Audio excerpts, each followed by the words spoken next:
Hello and welcome to the Slingshot channel. Today I have a guest, a visitor. Would you like to introduce yourself? Of course, thank you very much. Hi everybody, my name is Thorsten Bruchhäuser.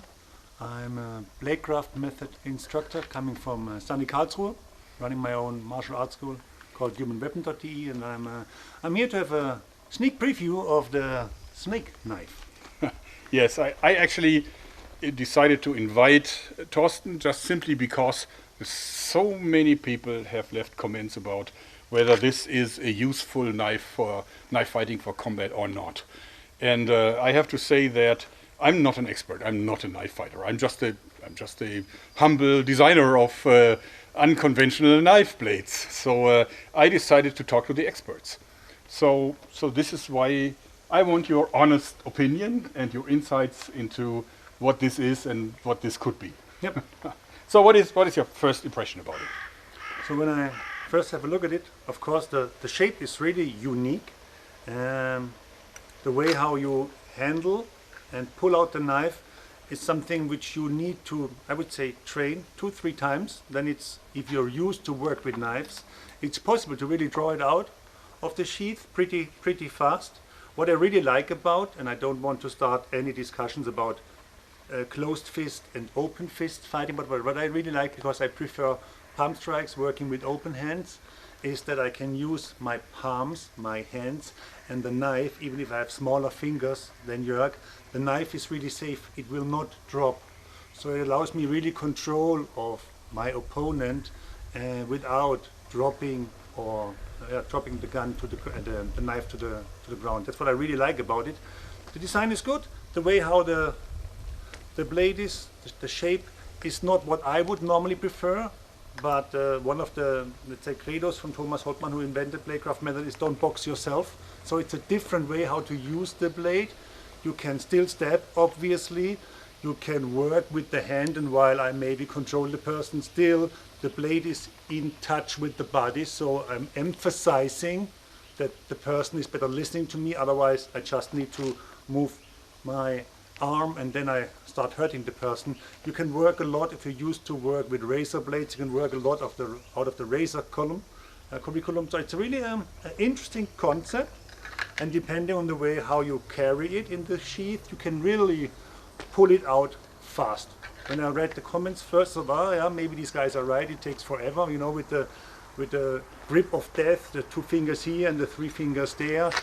But if you really have it on the belt and you just grip it in here and pull it out, it works. Maybe 6 out of 10 times it works perfect, as Jörg mentioned it, with the way how you normally handle or hold the handle.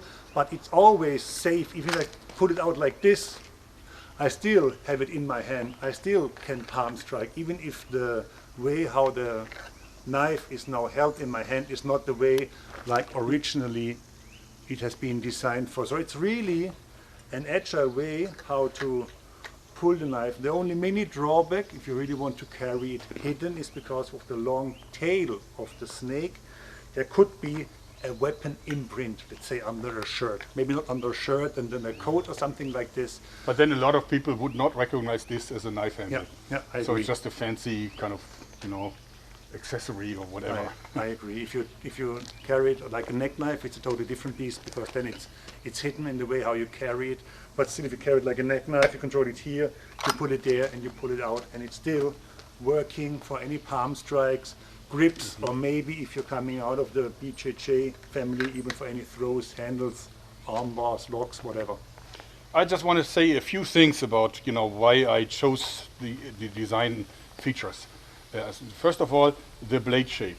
I chose this because this is a knife that is supposed to stay on your hand and allows you to do many different things as well. Like gripping someone, slapping someone, boxing someone and still not hurting your finger, or also knocking on someone with the non-lethal end. But I wanted to minimize the risk that you cut yourself with it. That's why I chose this shape, because no matter what you do, the point is always pointing away from you, not towards you. And if I would go for a more straight blade, or even for a blade that is curved the other way, I think that would be more dangerous. So that while fighting, you would actually injure yourself. I think there's a higher chance that you, like you said, you cut yourself accidentally. What's really cool about the thing I like is that you can combine knife techniques with Kubotan techniques.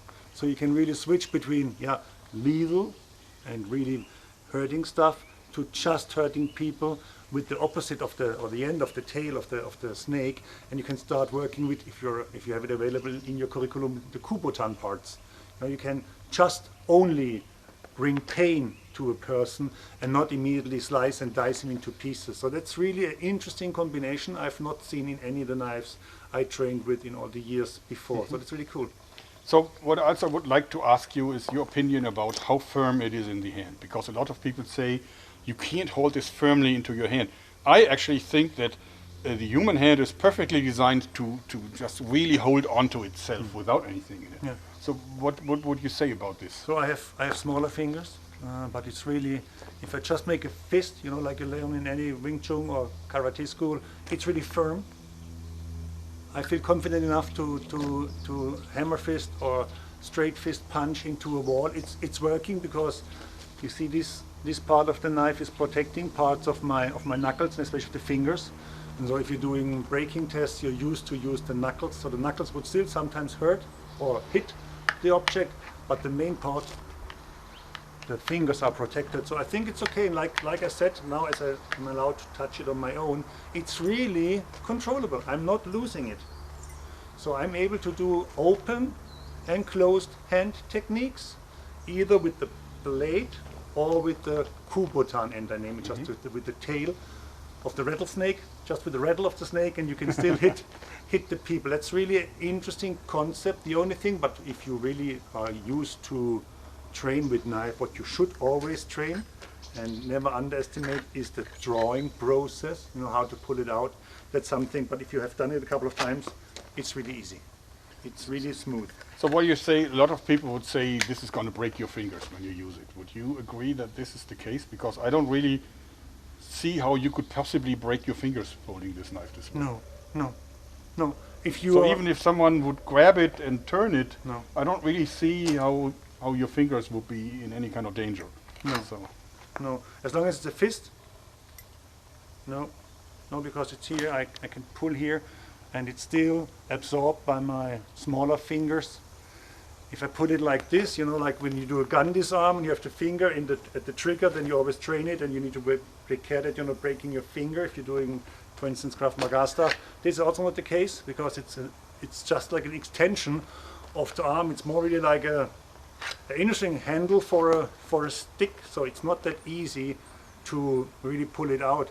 And normally, if you do the 2-in-1 principle, two hands are working on my hand, I have another hand open, and I can also counter-attack a person trying to take the knife out of somehow my hands.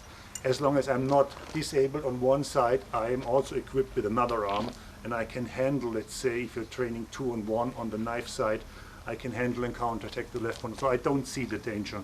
It's for sure either a collector's item, check mark, or if you really want to use it, train it, you need to train and tame the beast, but it's possible. It's not a tool where I would say, oh, mission not accomplished, totally weird design. It's a different design. You need to train a little bit maybe for the cuts, but you can stab a person, you can control the person, and you can just bend into the person. Now I feel the point of the blade, and this feels not very comfortable. So you can really emphasize to the person you're talking to that it's now or never to stop. also, I would like to hear your opinion about when you're drawing it fast and you don't have the time to put your fingers in, so you can still hold it like this.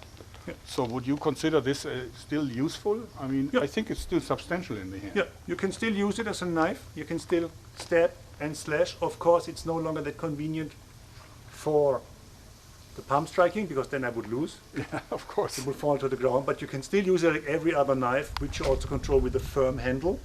It would be still able to.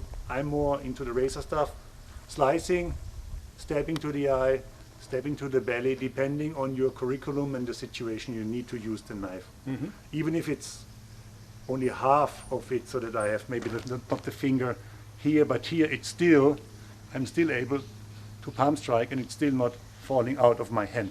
So it's possible. But that's the reason why you should always train pulling out the knife. And also, I want to highlight again how easy it is to slip the knife off by just doing it like this.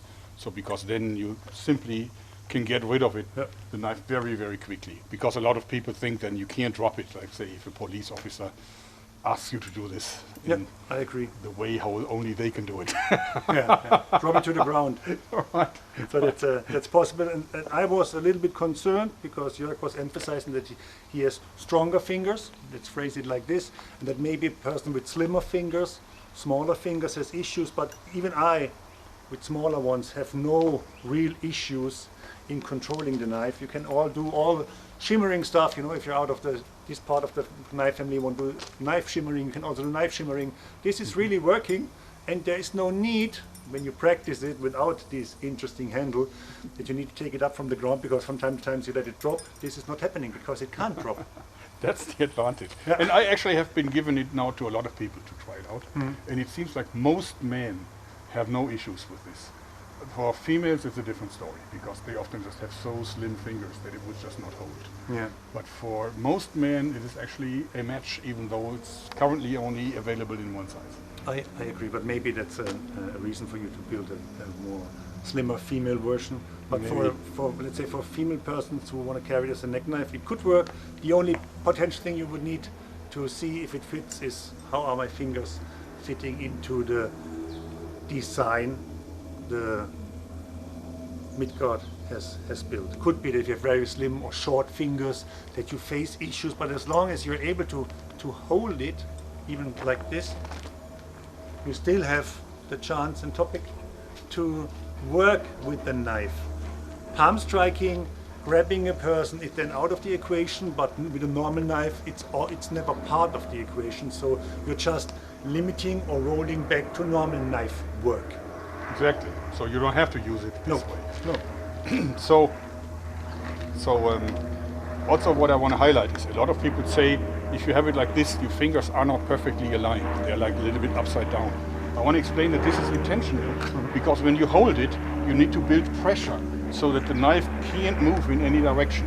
And this means that this finger who is underneath the snake here needs to be able to press upwards a little bit, and this one here to press downwards a little bit, so that you actually can apply the force evenly. That's why I designed it this way, so this is not a flaw, it's actually intentionally done this way. As you see, there is space because I have smaller fingers, but it's still firm, and I can work with the knife even if my fingers are obviously a little bit smaller, not exactly designed like the template from his finger, but it's working and I can control the knife. But you need to train with it, like with every tool. You need to train with the tool, but what I really like about, you can combine various steps, like I said, like the Kubotan, like razor stuff, controlling a person, calming down a person, striking. Even if you want to, you can put him into a kind of lock. And this is really possible, and you always have control of this knife compared to normal knives where you need to drop them to the ground or lay them to the side because you can't hold a knife in the hand and in parallel work with your hands because they are then occupied. But here you have occupied free. You can really do a lot of stuff with it. I like it. It's an interesting approach. And it's new, isn't it? Have you seen something like this before? No. I've seen, people have directed me to one knife that is kind of similar, but it has a closed ring for the index finger. And I think that would destroy the complete concept. Because if there's a closed ring here, then you can't really slip it on fast, and you also cannot slip it off fast. I agree. So then you actually, if that would be a closed ring, I would have to use my other hand to get rid of it, which I don't like at all. I agree. So therefore, I think if a knife like this is new, or if you have seen it somewhere else, let me know. So for guys into knife, let's say knife work, you normally work with this knife like with a razor blade or in this kind of handle. It's not reverse grip. Reverse grip is not proper working. It's really designed for the saber grip. So you work in saber grip and you slash and dash like with a razor. So potentially from the style you're representing, you maybe need to learn a little bit more or learn different movements. But the combination of hammering with the end, of slicing, dicing, stabbing, punching, if you want to even throwing, is really interesting and opens up a new perspective depending on if you're open for something new. Like we say, don't box yourself. It's an interesting, cool tool. I'm happy that you like it, actually. And if you like it, this is currently in production. When we will have a limited edition of just 1,000 pieces in the first production run. You can get it at Gogun.de and at Gogun.co in the US and Gogun UK in the UK. You can actually already kind of, register yourself so that you get an email when it becomes available. We expect first shipment in about 2.5 months from now. So it's in production. You know the sentence, be there or be square. It's really worth giving it a shot. It's a cool, unique, from my perspective, I'm not missing it all, but I've not seen a concept like this. I really like the concept. It's something new and you can adopt it to your training style, you can adopt it to your needs, which I really like. It's not like, oh, knife handle 555,712, the same. It's different, and you guys, you know it. Sometimes a new ingredient or recipe is the cherry on the cake. Anyway, I'm really grateful that you came and that you said what you have to say. I'm honored that I was allowed to come. Thank you And very of much. course, you will get your free sample once they arrive. I mean, you've earned it. You came all the way from Karlsruhe, and but I hope that you like my place here. Yeah, So, gorgeous. came Very at a nice wonderful dog and a day. beautiful area, beautiful weather. So, and a new knife. So I'm happy, and I hope you're happy after you saw this video too. And you should give it a try if you're into collecting knives or really working with knives from a martial arts perspective. Give it a try. That's exactly what I think. So I hope you liked this video, even though it was just talking. We didn't fight, as you noticed, because that's it for today. Thanks and bye-bye. Bye.